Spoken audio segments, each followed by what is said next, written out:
Okay, as promised, we are going to review the CBS interview with Erika Kirk. I know it's about an hour. I can't break down the whole hour, but I saved different segments of it that we're going to break down and watch and, see what's going on. But remember, this CBS interview was like the turning point for a lot of people. My turning point was before this. But with this CBS interview, this was the hard launch into her political career, in my opinion. This is when I finally realized what they are trying to make her become, this political figure. And that's when I was like, oh, they're trying to push her to become VP next, something along with JD Vance. This is when I started to realize it, because in this interview, they had random people in the audience asking her random questions about, I was like, bro, what does this got to do with anything? So this was my turning point when I realized the agenda that they were pushing. It was beyond the grieving widow. Now all of a sudden we want her opinion on life. So let's go ahead and break it down. Again, this is an hour. I saved different segments to break down. So let's just get straight to it, shall we? Let's see. Let me make sure my volume's straight. All right, let's get it. Casted from for many hours every day. Yeah. And you said this. You said, you have no idea what you have just unleashed. What did you mean by that? Let me give you a little background of that day. We get home. I just want to make sure I didn't rewind it enough. She's talking about what was it like hours and days right after Charlie Kirk lost his life. And this is leading up to her first speech, which is what we just reacted and reviewed in the last video of mine. So that's what she's about to go into right now. What was it like the hours and days after Charlie first died? The team goes to dinner. I'm laying in my daughter's bed and I can't sleep. It took me months to even walk into my bedroom. I'm laying in my daughter's bed. I can't sleep. I grab my phone and I start typing out it. And those are my words. That morning, the team reached out to me and said, they think they got the guy. You should probably say thank you to the authorities and just make a statement. Mm-hmm. I said, okay. I wasn't afraid. They said, let's go to the office and let's discuss. We're at the office and they say, do you want to go live? Or we can easily, you know what? Yeah, let's do that. We can easily pre-record this. I said, absolutely not. My husband always went live. I have nothing to hide. We're fully transparent. How ironic. This interview is pre-recorded. We're fully transparent. We don't do pre-recording. We go live to see raw reactions. You pre-recorded this interview. So we don't even know what your live reaction was during these questions. It was pre-recorded and was already what's it called? Like pre-scripted or predetermined questions. So she already had time to prepare her answer. But you're gonna sit on here and try to, gas yourself up. Talking about no. We go live around here. Real reactions around here as you're pre-recording this interview. This lady is fake, bro. This is crazy. See is what you get. If I have nothing to hide, we're fully transparent. What you see is what you get. If I start breaking down on live TV, I break down on live TV. My husband was assassinated. He didn't die in a car accident. So we go live. I write all of my own speeches. And when I said that, that is the Holy Spirit that is unleashed. That is a revival that's unleashed. That's not meant for call to violence. That's meant for people to understand that the Lord is moving in ways we have no idea. And God is going to use something so tragic to wake people up to realize that our life is short. He only lived 31 years. 31 years. And so, yes, you have no idea what has been unleashed. But I will promise until my last breath that I will let the Lord use me in ways that he only can to bring glory to him and to the kingdom. And it I ain't trying to hear all of that with the kingdom and all, because this is my thing. You're talking about the fire that's unleashed, all of that, right? But yet you ain't got no smoke for the actual narrative. You ain't got no smoke for the FBI. You ain't got no smoke for none of that. That's why everybody's seen through her cap to begin with. Talking about you unleashed something. Bro, if something was unleashed, what I imagine, to be honest, whether you like Candace or not, that's what I imagine from a wife that is unleashing some type of fire because her husband was just killed. That's what you would expect what Candace is doing. And if you don't even like Candace, let's take it all the way back. Do y'all not remember how Vanessa Bryant handled Kobe dying? She started suing everybody. She sued the helicopter company. She was going after this person, that person. Even if it didn't make sense, she was just pissed off. She didn't do that. She didn't do that. She literally was like, I forgive him. Everybody move on. Trust the FBI. Don't ask any questions. Everybody relax. Tyler Robinson did it. He's going to get out. She didn't do that whatsoever. And people are coming to her like, hey, Shalami, it doesn't sound right. Like, it doesn't sound like it was a bullet to the neck. It just, everybody has got on the internet and has tested the 30-06 theory 1,000 times with 1,000 different things that are way thicker than a human neck. And Miss Shalami, it doesn't get stuck in that. It goes through everything. And it absolutely obliterates all of that stuff. So I don't really think this is making sense. Any normal wife, if you really trying to set it off and you got some fire lit under you, they're going to be like, what? Let's get down to the bottom of this. I want everybody's cell phone records because she has Charlie's phone this whole time, right? So she should have seen all those threats in his phone and released it to the public. Bump the Tyler Robinson thing. She should have released everybody's name to the public. This person threatened my husband. Where you at? I need to know something about you. This don't make sense. That don't make sense. Trump, you said you Charlie friend, but you ain't coming out saying nothing. That's what I'm saying. This was fake fire. She want to make it seem like she was just this powerful widow that was trying to seek justice. Man, you cap. I swear, bro. Man, all right. has been unbelievably the kingdom, and it has been unbelievably powerful. And it's just the beginning. Erika, one of the most alarming things about Charlie's murder was the way that some people in this country reacted to it. Yeah. And not just online. This was an idea that you encountered a lot. And the idea was this. They kind of justified it. They basically said that because Charlie said or believed things that they believed were controversial or even hateful, that he somehow had it coming. What do you say to people who justified his death? You're sick. He's a human being. You think he deserved that? Tell that to my 3-year-old daughter.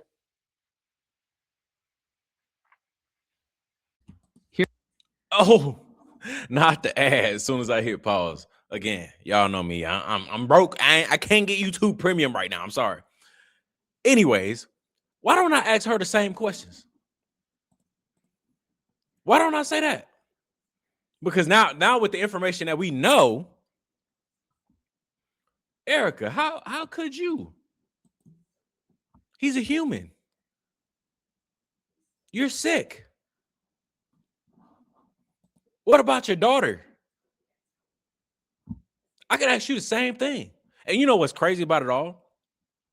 Is that the whole world was definitely, like, half the world was rejoicing and saying it was justified and all that, which was sick. Anybody that knows me and has been following my content know that I had an entire series defending Charlie because I didn't like it either, how people were celebrating his death. But what's crazy is that nobody even thought that his wife had something to do with it. These folks was just celebrating and saying it was justified just because they thought Tyler Robinson and some random person is the one that popped Charlie, because they thought somebody just got fed up with Charlie's speech and decided to wake up one day and pop him. But what's crazy is that This lady, allegedly, is the person that has something to do with this whole thing. So everybody was so focused on Tyler Robinson the whole time. It was Charlie's inner circle that got him popped, allegedly. Nobody even thought of that angle. So it's actually insane to think about that folks was actually mad about something that wasn't even real. Everybody was so happy that a random person just got fed up with Charlie. That wasn't even the case. His donors got fed up with him. His wife agreed to whatever that was about to happen to him, allegedly. It's crazy. Nobody seen this coming. I know I didn't.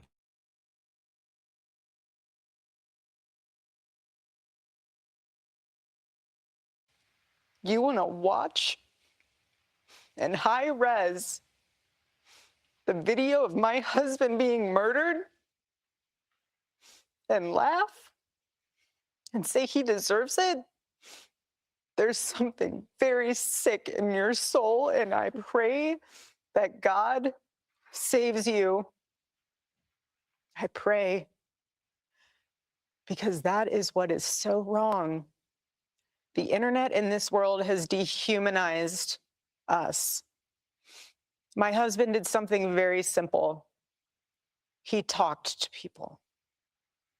You're going to be murdered for talking to people. He didn't go after people. He went after your ideas.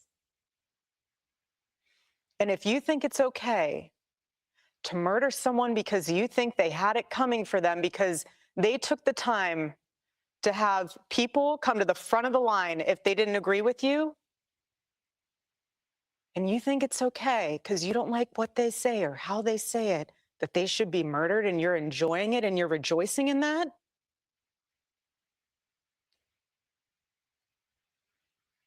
that is evil. Okay, Erika, let me ask you a question now. Since you had Charlie's phone, what about that lady that sent Charlie a full text message?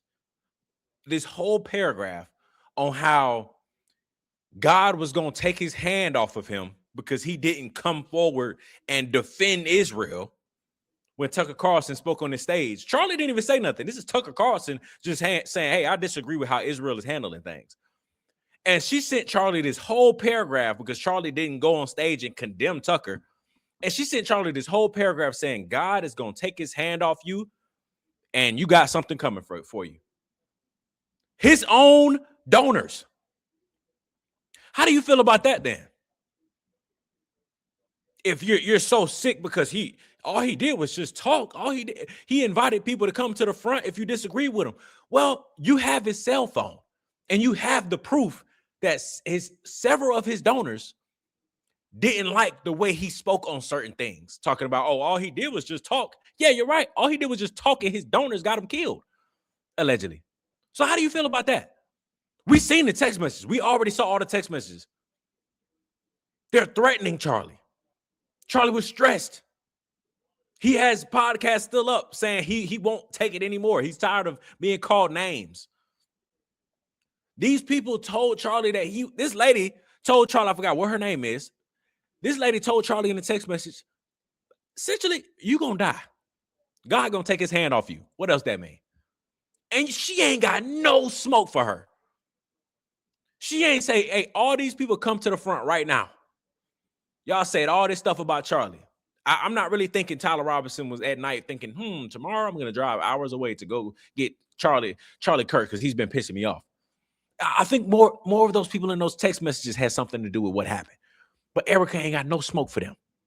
And she has his phone. So she's seen these messages from day one.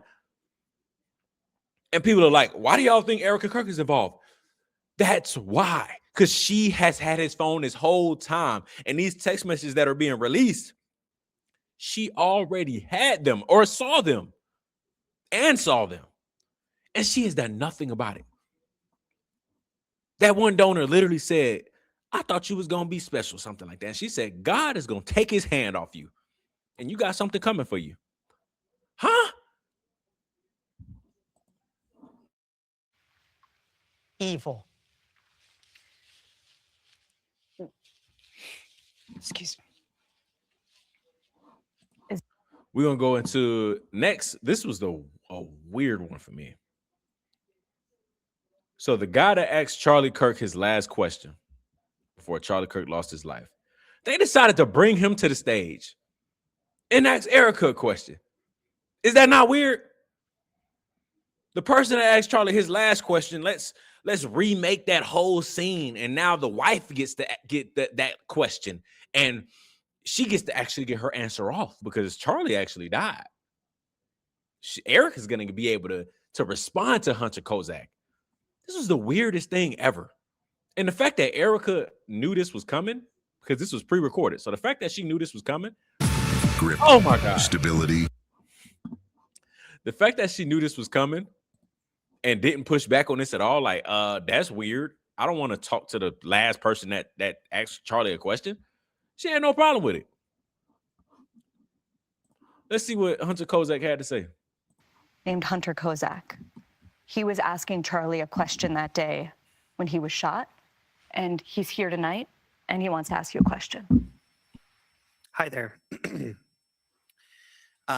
Erika, I want to tell you how much I appreciate your calls for peace and unity, and I'm likewise horrified by the people in my so-called camp who were cheering about Charlie's murder. I believe that they stoke the flames of violence. But even worse is when powerful, influential people on either side of the aisle stoke the flames. When they do it, the flames can become an inferno. And this leads me to Donald Trump, the most powerful and influential person on earth, who has more responsibility than anyone else to put the flames out. Just last month, President Trump called on 6 Democratic lawmakers to be tried for sedition, which he clarified was punishable by death. He then reposted a simple message. This is the part I was talking about. My husband just died a couple months ago, Hunter. I don't care. Okay? I don't care about what Trump doing right now. Don't ask me a question about what Trump doing. I'm not Trump. But that's how I knew I was like, oh, they're pushing for her to be a political figure. Oh, look where I paused on her face. Oh my gosh. This woman is evil. You're the evil one. Shabbat Shalami, you are the evil one. Calling everybody else evil. I can't make a face like that.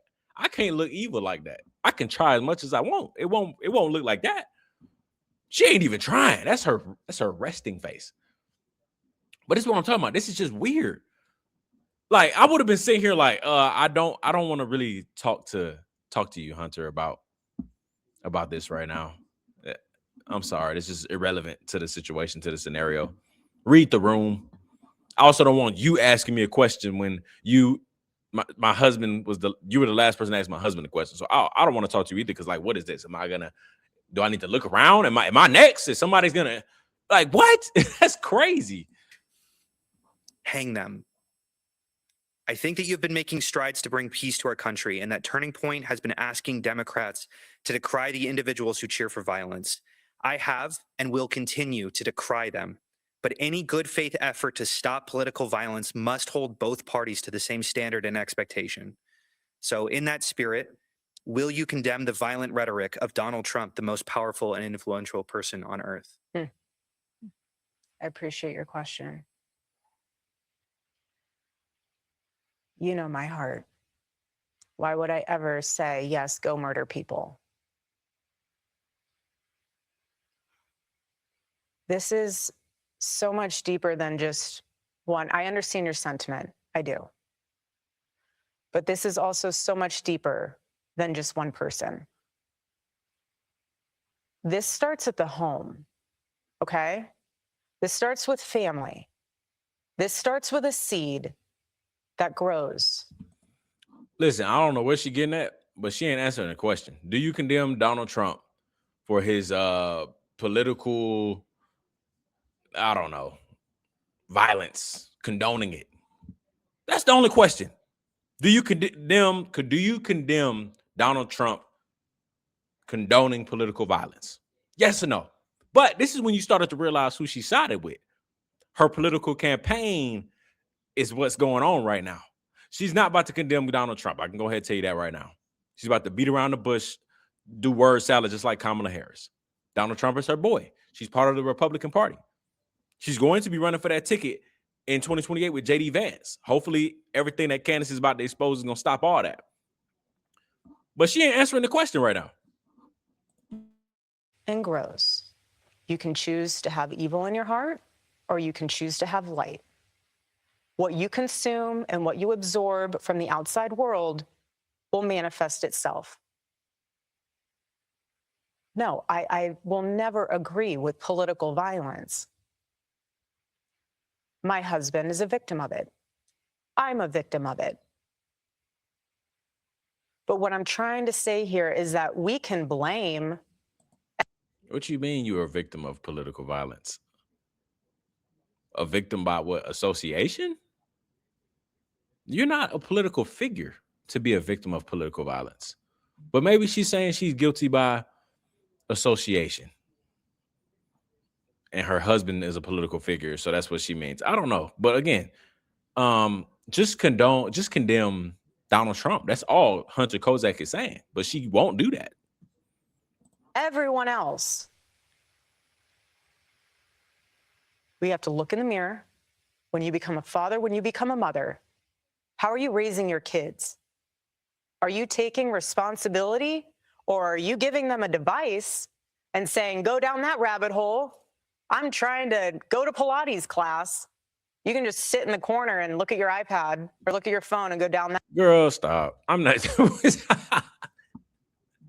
Hey, we talking about Donald Trump, ma'am. Lady, Shabbat Shalami. That's what we talking about.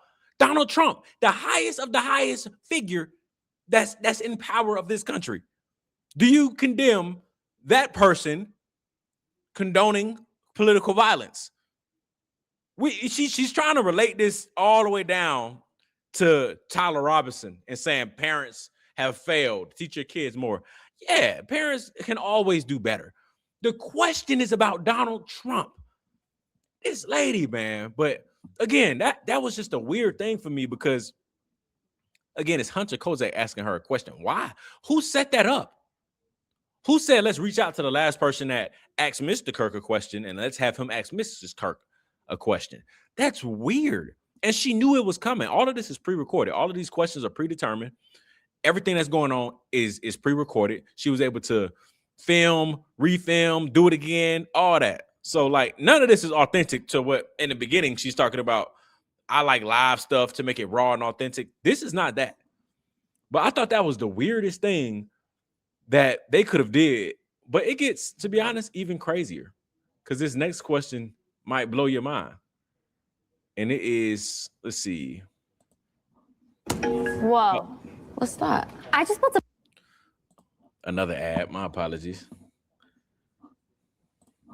Here it is right here. Our family could not anticipate the pain we've been going through. As our family, thank Listen you, to Barry. this question. Bob, thank you so much for being here. Thank you, Barry. Hello, Erica. Just as our family could not anticipate the pain we've been going through following the murder of our daughter, Sarah, there is no way I can understand the pain that you and your children are going through as a result of Charlie's tragic death. Our daughter was killed because of anti-Semitism, hate against Jews, and hate against the Jewish homeland, Israel. We know about the growth of anti-Semitism on the left, including here in New York City, where the mayor-elect still will not condemn the phrase, globalize the infantata. What I want you to address is growing anti-Semitism on the right, including Holocaust denial, anti-Zionism, and the normalizing of centuries-old conspiracy theories about Jews. Will you here condemn the individuals spreading that hate and speak out clearly enough against anti-Semitism so we can prevent another tragedy? Yes, sir. Now watch how he's asking her to condemn anti-Semitism, right? And that's how you know somebody's being pushed to be a political figure, is when they throw in there how do you feel about anti-Semitism? How do you feel about Israel? Like, that's how you know somebody's being pushed to be a political figure, because they got to throw out there, what's your opinion on that? What's your stance on that? And if you don't say the right thing, you're not going to be a political figure. So that's how you knew. That's how we all knew that this is what this was. It's a hard launch for Erika Kirk's political career. But watch how easy it is for her to condemn anti-Semitism, but yet when she was asked to condemn political violence or condoning political violence by Donald Trump, she wasn't able to condemn that. She wasn't able to be clear on that and answer Hunter Kozak's question and just say, yeah, what Donald Trump did was wrong. She wasn't able to clearly say that. She beat around the bush. Now watch how precise and accurate and just right dead on is she's going to answer this question about anti-Semitism. Do you condone it? Watch how clear this is going to be. First of all, I'm so sorry. You and I are a part of a very small club. Painful. But you're in good company, and I will pray for you. It sucks, doesn't it? Let me ask y'all something. So we live over here in America, right? We got our own issues going on. Everybody got their own stuff going on. She just lost her husband in the craziest way, from somebody that wasn't even practicing anti-Semitism. You know, the FBI narrative is that he just woke up one day, drove 4 hours away because he don't like Charlie and he wanted to end his life. But somehow this topic makes her very emotional. Somehow this topic makes her burst into tears and cry because anti-Semitism is so bad. My husband dying, yeah, that's a little rough. Anti-Semitism, oh my gosh. Where are the tissues? This is devastating. I hate to hear it. She's crying. This made her that emotional. Anti-Semitism, Jew hate. When it's like, bro, I just think, if we just being completely honest, it's so much stuff going on in this world. This should not make you this emotional, bro. It's not even a 5%. I don't know what the percent is. It's not a huge problem in America. This is a non-existent. I'm not saying it doesn't happen. All of that's possible. But the issues that go on in America right now are far beyond anti-Semitism. That is nowhere near on the scale of what's going on in America. Like the bad things that's going on in America. But for some reason, it's so bad to Erika Kirk that she full out cries when she's asked a question about anti-Semitism. And this is when you knew she was getting her ticket punched to be the political figure in the Republican Party. She passed right here. Anytime someone asks you about Jew hate, cry. Tell everybody how bad it is. Tell everybody how emotional it makes you. This is it right here. It's so performative.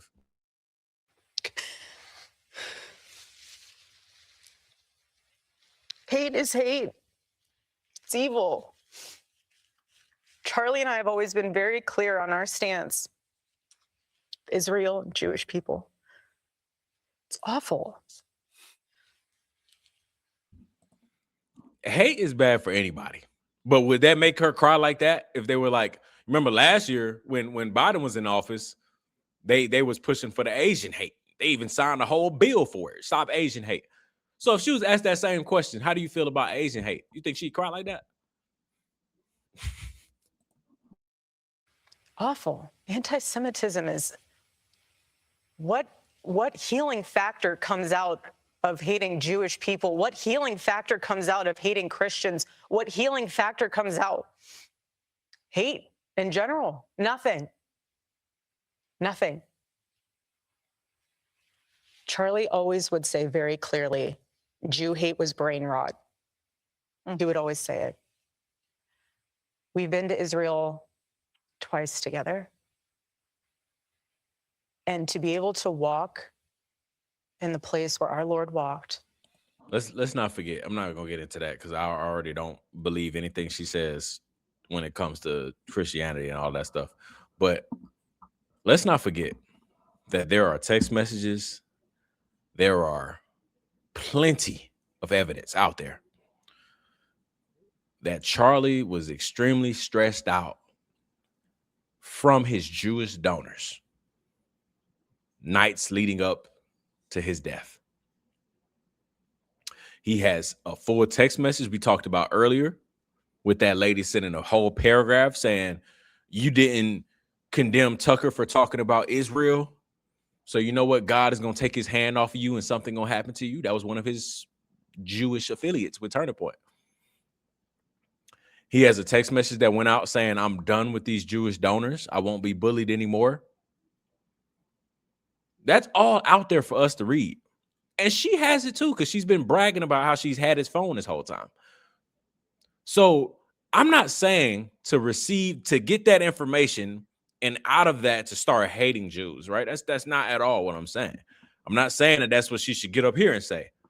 Jews are evil and start going on a whole rant about that. No. Hate for anybody is bad. But with the information that you have and knowing that the Jews, his Jewish donors, stressed out your husband to the point where he sent text messages to people the night before saying he felt like he was going to die after he put out there that he's done with the pro-Israel cause.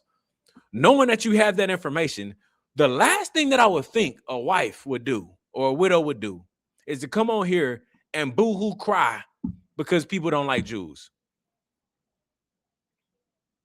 That's the last thing I thought, is that she's going to come on here and boo-hoo cry about it. When those exact people, again, not all of them in general, but those exact people were the ones that stressed your husband out. Those exact people allegedly had something to do with your husband's murder.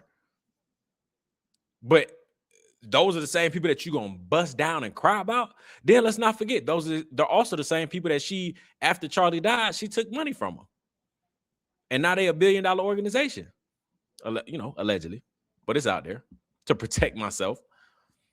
But she took money from all these people, all the people that Charlie said no to, all the people that Charlie was stressed out over.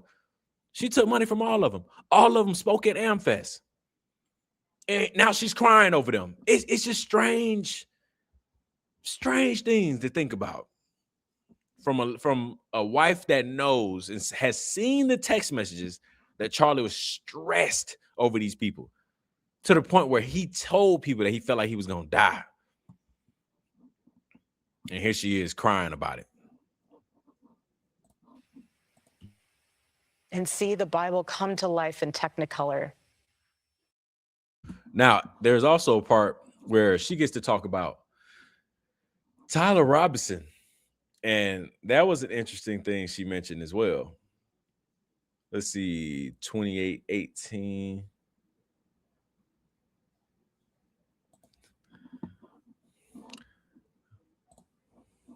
Let's see what she says about Tyler Robinson. Has been arrested and charged with the murder of your husband. And yet there are a huge number of conspiracy theories, you might call them brain rot, that are spreading right now online about the actual story behind the reality. One, people say that Tyler Robinson was actually a MAGA Republican. Or two, some people say you were actually a Mossad agent sitting in front of me and you were Charlie's handler and Israel killed Charlie. Right. Other people say that a number of men in the crowd were wearing maroon T-shirts, and this signifies that his killing was an elite airborne operation, whatever that means. They say that the rings on your fingers, which are my kids' initials, my wedding band, the Medal of Freedom, my engagement ring. But apparently they symbolize some kind of secret plot. There's also a new theory that Egyptian aircraft have been tracking you. Mm-hmm. What is going on? Why are there so many conspiracies spreading about what seems to be a pretty... You see how all of those conspiracies that are spreading, they're trying to make a joke out of it, like a condescending question. But it's dead for real. Nah, nobody ever cared about her rings on her finger. So now they're trying to make a full joke out of it. But she's talking about all the people on campus that wore maroon that day. They're trying to say it was a military operation. Yeah, men don't wear maroon. And there were about 20 people that had maroon on that day. And on top of that, in the e-files, there is a color of the day for military operations. So, yeah, that's a pretty big concern. For some reason, Erika's not concerned about that. For some reason, Erika is still like, oh, yeah, Tyler Robinson was for sure at home with his gay boyfriend engraving bullets and decided one day to wake up and go take out Charlie himself. Nobody else had anything to do with it. And that's what's the crazy part is that everybody's like, listen, I'm not saying Tyler Robinson is innocent. Nobody has ever said that. They're just like, can we just agree that there's more to it than just Tyler Robinson? Can we agree on that? Can we agree that there are more people involved than Tyler Robinson? Her answer would be no, which is very psychotic. If you think that Tyler Robinson did all of this alone. So many things about this story that we know of and that are speculating. And all of that only points to Tyler Robinson. He's the one that came up with this crazy elaborate plan on his own with nothing making sense around it. But all people ever asked was, can you not agree that there is more to it than just Tyler Robinson? And if the answer is yes, that's all we're talking about too then. All we're saying is acknowledge that there is more to it than just Tyler Robinson. He's not the only one. He's not the lone wolf. And if you can agree to that, then you can't laugh at everybody and their theories, because that's what we're trying to piece together, because the FBI won't. We're trying to put everybody, we're trying to pull everybody that whoever Tyler Robinson was working with, we're trying to pull everybody together to figure out who all was in on it. So to laugh at all the different theories is nonsense. I mean, it's very, how I feel about it. I've said this lady been fake for a minute, but I think it's very, very disrespectful to the people who actually love Charlie, to the people that actually want justice for him and want to get down to the bottom of it. And they see, hey, there are things that are weird about this. And she's like, no, there's not. We both want the same thing, right? We both want justice for your dead husband, right? So if I'm sitting here telling you, hey, I'm just saying Tyler Robinson doing that by himself don't make sense. Like, why would I be lying to you about that? What do I get out of lying about that? Open and shut case.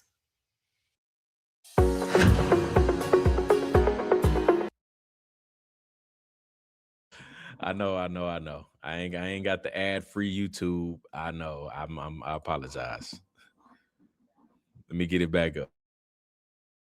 The first time. Open and shut conspiracies spreading about what seems to be a pretty open and shut case. This is the first time. So this is when we figure out and realize that CBS is one-sided. CBS is a propaganda tool because it's a leading question that she just wants Erika to agree with. They want to make sure they control the narrative. They don't want Erika to veer off, because anytime Erika gets to rambling and talking on her own, she says too much. That gets her in a lot of trouble. So for Barry Weiss to come on here and also put in her 2 cents and say that it's an open and shut case. No, it's not. How do you know that? You don't have any proof either that it's an open and shut case. This whole thing, that's why it's a trial, right? That's what they've been trying to tell people that have been trying to speculate that there's more to it. They don't want us to look into it because they're like, it's a trial going on.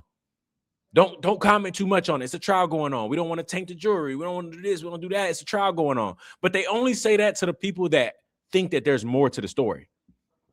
But anybody that's like, oh, it's an open and shut case, they don't want to say nothing to them. They're like, yeah, it is an open and shut case. How do you know that? When you don't have any proof either. Y'all telling people that we don't have proof for investigating everything outside of what's going outside of the original narrative. Now, all of a sudden, we don't have proof of that. But yet, y'all can go around and say it's an open and shut case with zero proof as well.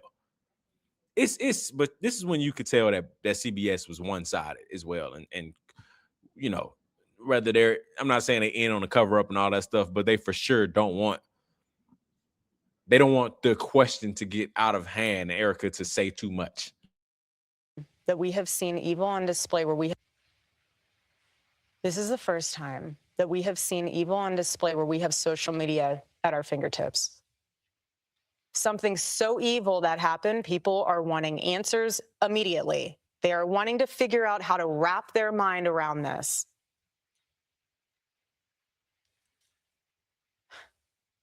Egyptian planes. Egyptian planes. Do you believe that Tyler Robinson murdered your husband? Yes, I do. Why do you think it is so hard for so many people? Why is she looking like that? Why she just went from Egyptian plane? To believe Why No, do Egyptian you planes. believe that Tyler at this. Robinson murdered your husband? Yes, I do. Oh my gosh.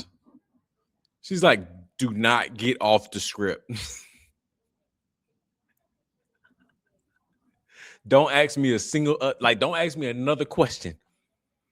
You heard what I said. That's crazy.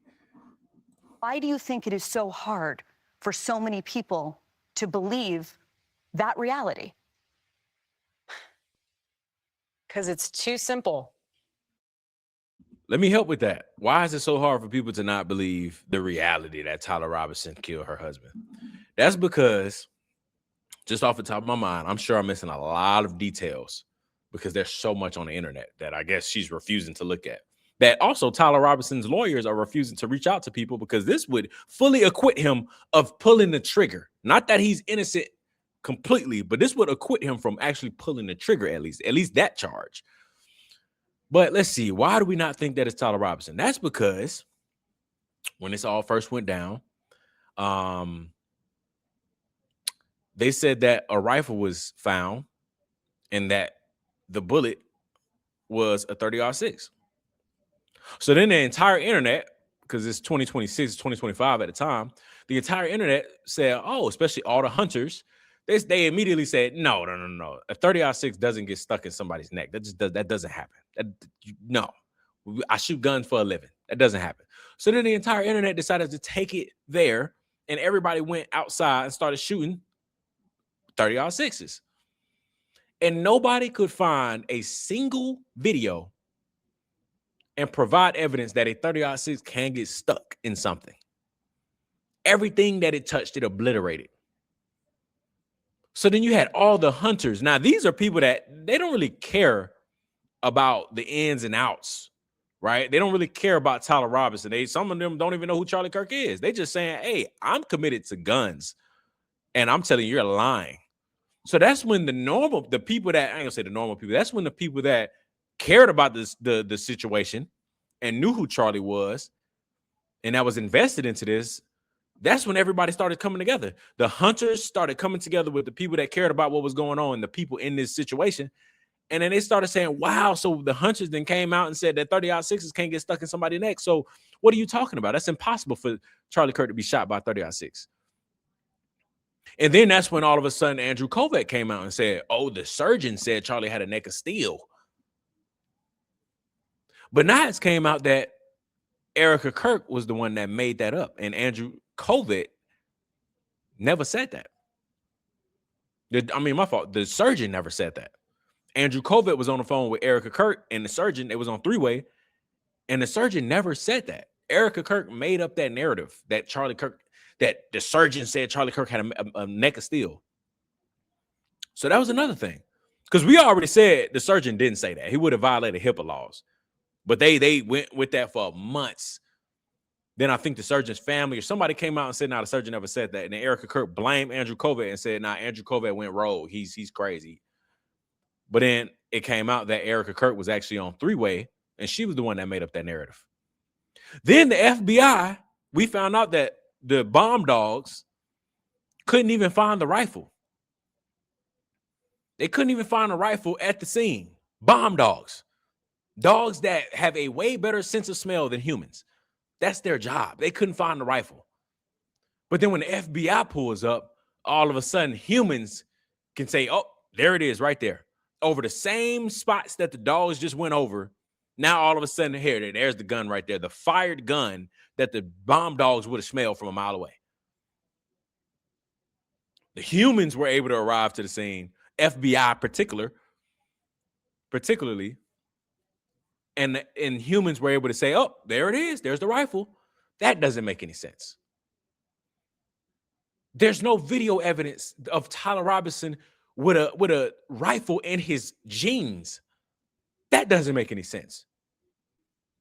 There's no video of Tyler Robinson at all. Nobody can find his car near campus. Nothing made sense in this entire situation, but yet Erika Kirk and others want to blame other people, saying, why don't people believe that it's Tyler Robinson? Isn't it obvious? It's never been obvious. Never been obvious. And it's way more to it. Now, you know, Charlie Kirk's last text messages to his team saying he felt like he was going to die, donors texting him, the meetings in the Hamptons. There are so many things coming out now that just validates how we've been feeling this whole time. But off face value, like off of the initial thing that first went down, the simple and sole fact that a 30-06 does not get stuck in somebody's neck is what broke this whole thing. And then the internet went crazy for about a month trying to figure out, can it get stuck in anything? And they realized it can't. And that's when the original narrative started falling apart. I just wanted to answer that for her. Again, everyone always has to think there's more to the story. Well, sometimes there's not. I've seen the autopsy report. I've seen our case pulled together. I've been in constant contact with our lawyers, the prosecuting team. I've seen it all. And so this is the crazy part. If she's seen it all, the autopsy, she could release, right? She could release the autopsy. She's the only one that has it. She won't share with anybody because it's private. I don't want to, you know, hurt the trial. Why would that hurt the trial? If you have the autopsy, you have the bullet, right? You have the gun, you have the person, and you have this alleged confession that he wrote. If you have all of those things, how would that hurt the trial? If anything, that would further prove that he's going to get convicted. That would make a stronger, like, case for the prosecution team. How would that hurt the trial? Show us that there's a 30-06 in his neck. Show us the autopsy. But she won't. Every time somebody asks her a question to be like, hey, just prove it. It wouldn't hurt the trial. Or would it? Because it would. That's what would happen. It would hurt the trial because the autopsy does not show a 30-06, in my opinion. That's why it would hurt the trial. It would further prove that Tyler Robinson didn't pull the trigger. Again, not that he wasn't involved, but it would further prove that Tyler Robinson did not pull the trigger. A 30-06 is not what's in Charlie's neck. That's why she won't share the autopsy. But she's going to gaslight everybody into making it seem like, oh, I don't want to share the autopsy. I've seen everything. Everything points directly to Tyler Robinson. Why would that be all this other stuff? I don't, but I don't want to share any of it because why would I do that? It would hurt the trial. Lady, pick a side. You ain't making no sense. You contradicting yourself. If you've seen everything and you got these piles of evidence to prove that he's guilty, then why would releasing an autopsy hurt the trial? I don't know, but they expect us, they want us to like feel like we stupid. Oh, y'all don't understand how criminal justice system works. Y'all don't understand how the court works. Y'all don't understand this. Y'all don't understand that. I think it's common sense that if it's a 30-06 and it comes from Tyler Robinson's weapon, that would further prove that he did it. I don't think that there's much thought to that. let me tell you this. Why in the world, why should we, prior to the trial, lay all of our hands and cards on the table for the defense team to see, to somehow then, I don't even know what they would do with it, but what I Because they wouldn't do anything with it. That's why she didn't know what to say just now.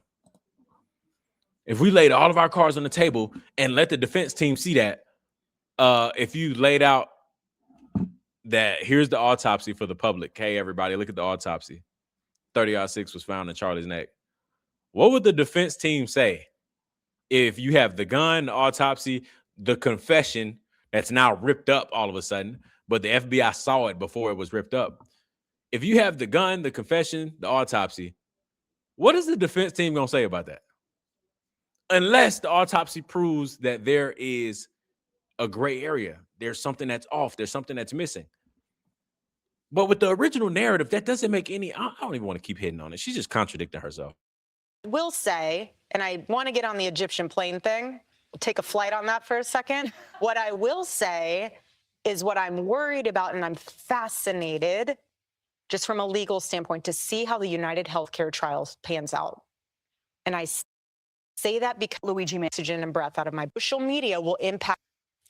I'm nervous that there could be, they'll say we can't find a fair jury. Like they're going to taint the jury pool.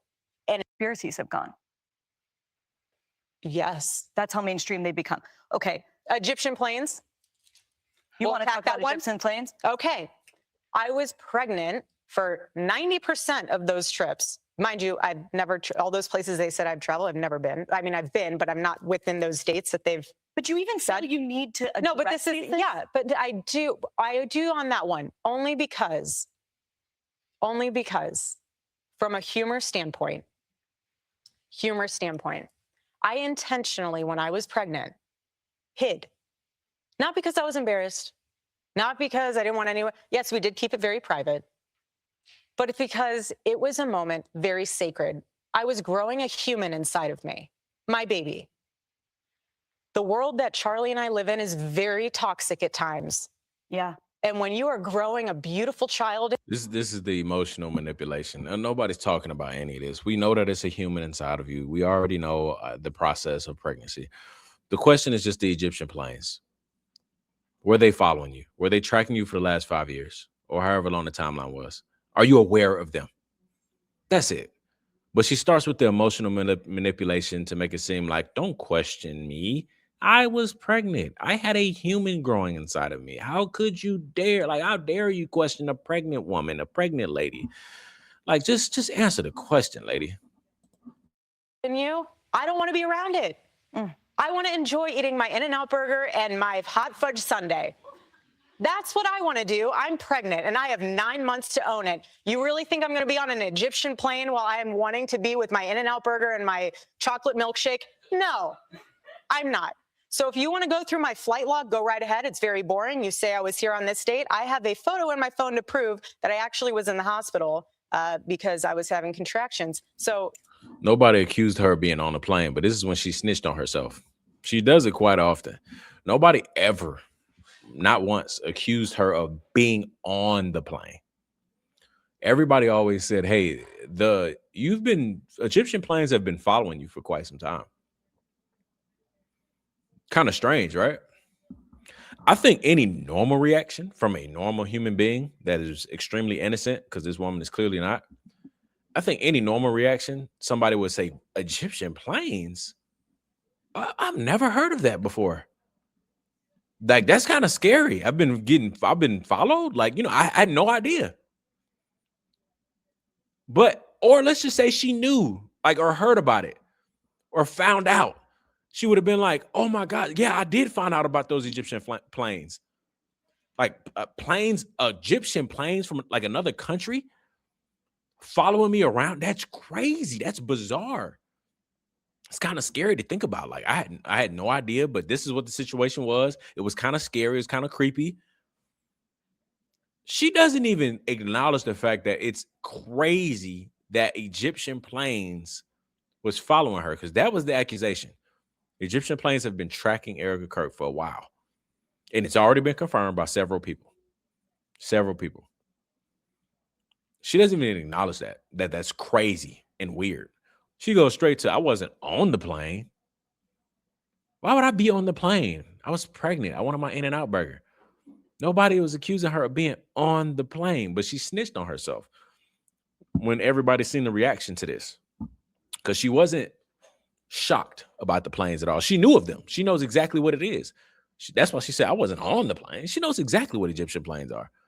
But why I say she snitched on herself is because there's a theory, accusation, allegedly going around right now, that she was on the ground in Utah before Charlie was killed.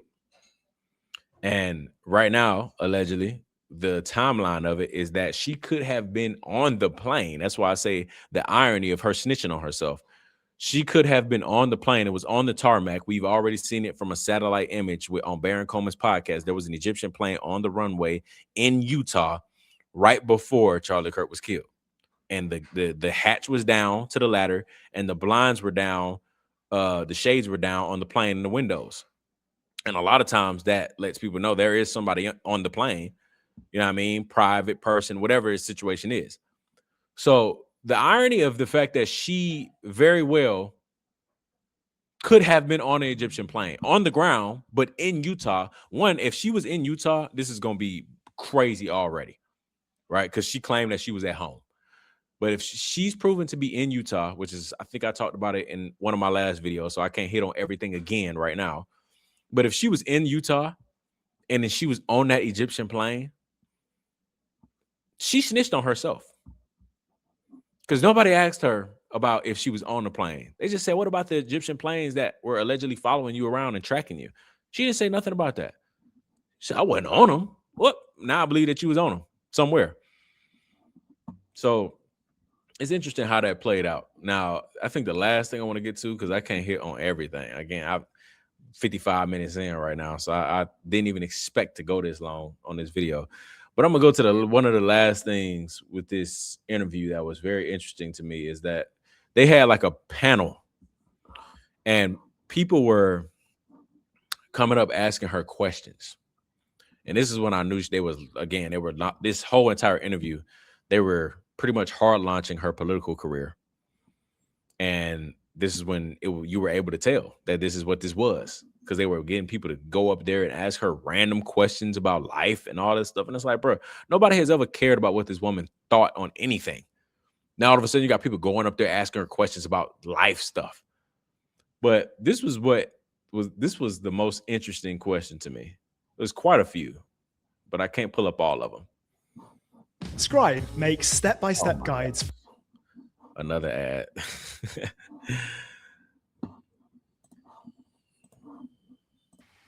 Hi, thank you. Your faith in this process has been inspiring, and that inspires this question. How are you able to trust God amidst unfair and immense suffering? One of my favorite books in the Bible is the book of Job. I don't even want to hear her response. I just wanted y'all to hear the question. This random guy, first off, you want me to believe that this man decided to go to an Erika Kirk interview, sit through the whole thing, just to wait to the very end to ask her, hey, how do you trust God? How are you able to do that?